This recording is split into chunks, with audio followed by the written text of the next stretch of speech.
పాత్రికా మిత్రులకు అందరికీ నమస్కారాలు. పెంచిన ఆర్టీసీ బస్ ఛార్జీలు ప్రభుత్వం రోల్ బ్యాక్ చేయాలని, వెంటనే వెనక్కి తీసుకోకపోతే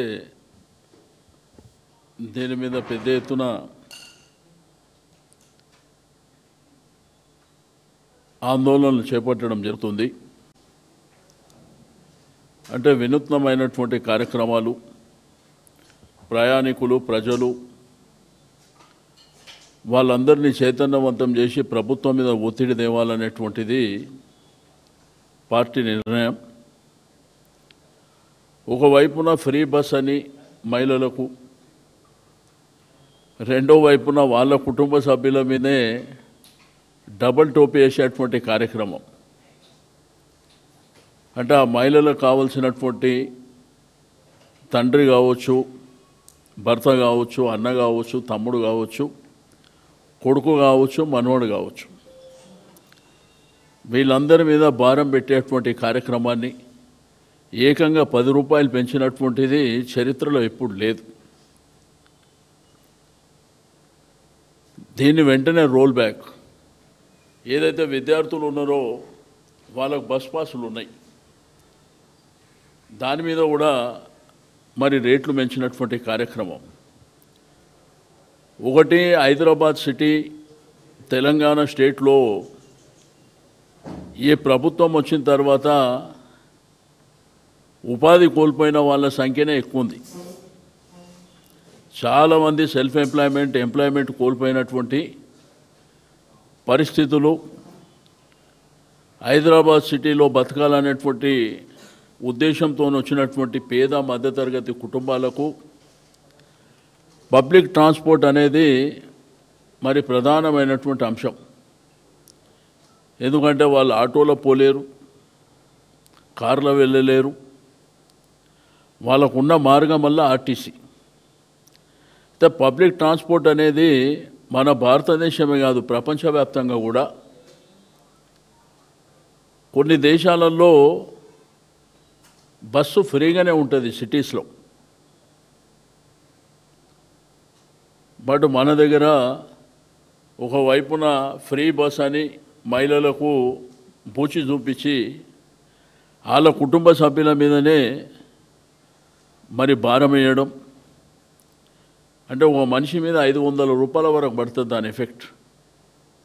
1 కిలోమీటర్ చొప్పున కావచ్చు, లేకపోతే సికింద్రాబాద్ నుంచి మైదపట్నం పోయే వాళ్ళు కావచ్చు, దిల్సుఖ్ నగర్ నుంచి జూబ్లీ బస్ స్టాండ్ వెళ్ళే వాళ్ళు కావచ్చు, అదేవిధంగా ఇమ్లీబన్ నుంచి దిల్సుఖ్ నగర్ లేకపోతే ఓల్డ్ సిటీ వెళ్ళే ప్రాంతానికి కావచ్చు, చాలా భారం పడేటువంటి అంశం.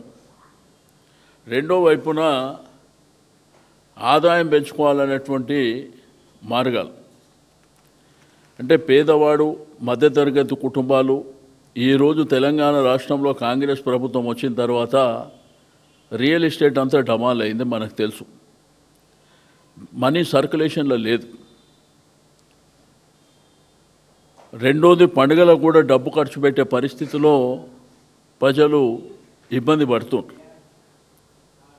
రెండోది, ఉపాధి కోసం కేసీఆర్ గారు ముఖ్యమంత్రి ఉన్నప్పుడు కరోనా వైరస్ వచ్చినప్పుడు 24 లక్షల మంది బయట రాష్ట్రాల నుంచి వచ్చిన వాళ్ళు ఉన్నారు.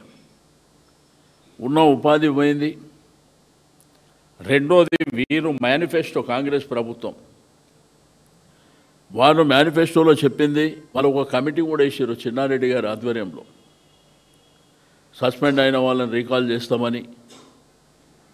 బట్ ఒకటి కూడా ఇప్పటివరకు చేయలే, కానీ వీళ్ళే సస్పెండ్ చేసుకుంటూ పోవడం.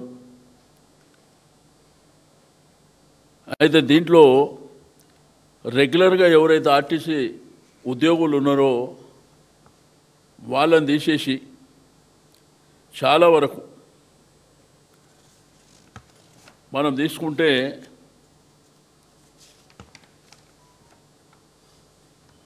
అవుట్సోర్సింగ్, చాలామందిని అవుట్సోర్సింగ్ తీసుకుంటారు. అంటే ఈరోజు భారతదేశంలో ఆర్టీసీకి ఉన్నంత పేరు సేఫ్టీ విషయంలో ఏ ట్రాన్స్పోర్ట్ సంస్థకు లేదు. ఆర్టీసీ అనగానే సేఫ్.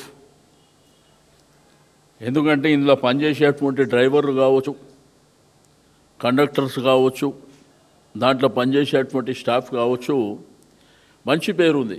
మేము యాక్సిడెంట్స్ కూడా తీసుకుంటే రేషియో చాలా తక్కువ ఉంటుంది. అది అందరూ కూడా మీకు దీంట్లో ఉన్నంత సేఫ్టీ దేంట్లో ఉండదనేది మనకు ఎప్పటి నుంచో ఉన్నటువంటి చరిత్ర. రెండోది, వాళ్ళు గతంలో కేసీఆర్ గారు ముఖ్యమంత్రిగా ఉన్నప్పుడు ప్రభుత్వంలో విలీనం చేయాలని చెప్పి డిసిషన్ తీసుకొని క్యాబినెట్ ఆమోదం చేసి గవర్నర్కు పంపిన తర్వాత గవర్నర్ దగ్గర పెండింగ్ ఉండే అదే సందర్భంలో ఎన్నికలు వచ్చినాయి. వీళ్ళ మేనిఫెస్టోలో పెట్టిండ్రు, మేము ప్రభుత్వంలో విలీనం చేస్తామని చెప్పి, 2 పిఆర్సీలు ఇస్తామని చెప్పి. ఇప్పటి వరకు పిఆర్సీ గతి లేదు, ప్రభుత్వంలో విలీనం చేస్తామన్న మాట అది కూడా లేదు. ఇప్పుడు ప్రైవేటైజ్ చేయాలనేటువంటి కుట్ర జరుగుతుంది. ఇప్పటికే గౌలిగూడ బస్ డిపోని 400 కోట్లకు మరి ప్రైవేట్ సంస్థలకు ఇచ్చింది. అదేవిధంగా ఉప్పల్ కావచ్చు, మియాపూర్ కావచ్చు, అన్ని డిపోలను కూడా ప్రైవేటైజ్ చేసి దాంతోపాటు ఎలక్ట్రికల్ బస్ దాన్ని కూడా ప్రైవేట్ చేయాలని నేను కార్మిక సంఘాలకు, ఆర్టీసీ ఎంప్లాయీస్కు, ఆర్టీసీలో ఉన్నటువంటి కార్మికులకు కూడా నేను ఈ సందర్భంగా పిలిపిస్తున్నా. ఒకవేళ మీరు ఇప్పుడే మేల్కోకపోతే ఈ ప్రభుత్వం అంతా ప్రైవేటైజ్ చేసి మిమ్మల్ని ముంచాలనేటువంటి ప్రయత్నంలో ఉన్నది. ఇది మీరు పరిగణనలోకి తీసుకోవాలని చెప్పి నేను ఈ సందర్భంగా తెలియజేస్తా ఉన్నా. రెండోది, ఎలక్ట్రిక్ వెహికల్ కూడా అవుట్సోర్సింగ్ పెట్టి చేస్తామని ఆల్రెడీ ప్రాసెస్ స్టార్ట్ అయింది. మా డిమాండ్ అల్ల ఏంటంటే, మీరు ఇట్లా ఎలక్ట్రిక్ వెహికల్ పెట్టాలంటే పెట్టుకోండి, కానీ ఇదే ఆర్టీసీ ఎంప్లాయీస్కు ట్రైనింగ్ ఇవ్వండి. వాళ్ళకు ట్రైనింగ్ ఇచ్చి వాళ్ళనే ఆ పనిలో పెట్టండి. అట్లా కాకుండా మేము అవుట్సోర్సింగ్ ఇచ్చి వీళ్ళని మొత్తానికి ఫినిష్ చేయాలన్నటువంటి ఆలోచన చేస్తే తీవ్రమైనటువంటి పోరాటం ఉంటుంది. ఆర్టీసీ యూనియన్లు, ఆర్టీసీ కార్మికులు కూడా ముందుకు రావాల్సినటువంటి అవసరం ఉన్నదని చెప్పి నేను ఈ సందర్భంగా తెలియజేస్తూ ఉన్నాను. అయితే మేము వినూత్నమైనటువంటి కార్యక్రమం ఒకటేంటంటే, జూబ్లీహిల్స్ ఎన్నికల కోడ్ వచ్చింది కాబట్టి, రెండోది ధర్నాలు ఇటువంటివి చేస్తే వాళ్ళు పర్మిషన్స్ ఇయ్యరు కాబట్టి మేము ఎల్లుండి పొద్దున, ఎల్లుండి అంటే 9వ తారీఖున చలో బస్ భవన్ అనే కార్యక్రమాన్ని ఆర్టీసీ బస్సులోనే కేటీఆర్ గారు నందినగర్లో బస్ ఎక్కి బస్ భవన్కు చేరుకోవడం జరుగుతుంది. హరీష్ రావు గారు మెహదీపట్నం, నేను సికింద్రాబాద్లో, పద్మారావు గారు చిలకలగూడలో, ముఠా గోపాల్ గారు ముషిరాబాద్లో, కాలేరు వెంకటేష్ గారు అంబర్పేటలో, లక్ష్మారెడ్డి గారు ఉప్పల్లో, మర్రి రాజశేఖర్ రెడ్డి గారు మల్కాజిగిరి, కేపీ వివేకానంద గారు కుత్బుల్లాపూర్, కృష్ణారావు గారు కుకట్పల్లి, ఎల్బీ నగర్ నుంచి సుధీర్ రెడ్డి గారు దిల్సుఖ్ నగర్ నుంచి, మహేశ్వరం నుంచి సబితా ఇంద్రారెడ్డి గారు, వీళ్ళతో పాటు మా శాసన మండలి సభ్యులు, మా కార్పొరేటర్లు, మాజీ శాసనసభ్యులు కూడా ఏదో పెద్ద గ్యాదరింగ్ అటువంటివి కాకుండా మేమే ఆ బస్సులో కూర్చొని ఆ ప్రయాణికులతోని ముచ్చట చేసుకుంటూ వాళ్ళ బాధకాలు తెలుసుకుంటూ, అదేవిధంగా ఆర్టీసీ డ్రైవర్, ఆర్టీసీ కండక్టర్ వాళ్ళతో కూడా మాట్లాడుతూ బస్ భవన్ చేరుకొని అక్కడ ఎవరైతే ఎండీ గారు ఉంటారో మరి వారికి రిప్రజెంటేషన్ ఇవ్వడం జరుగుతుంది. ఇది మొదటి కార్యక్రమం. దీని తర్వాత ప్రభుత్వం రోల్ బ్యాక్ చేయని పరిస్థితి వచ్చినప్పుడు ఇంకా పెద్ద ఎత్తున వినూత్నమైనటువంటి కార్యక్రమాలు తీసుకోవడం జరుగుతుంది.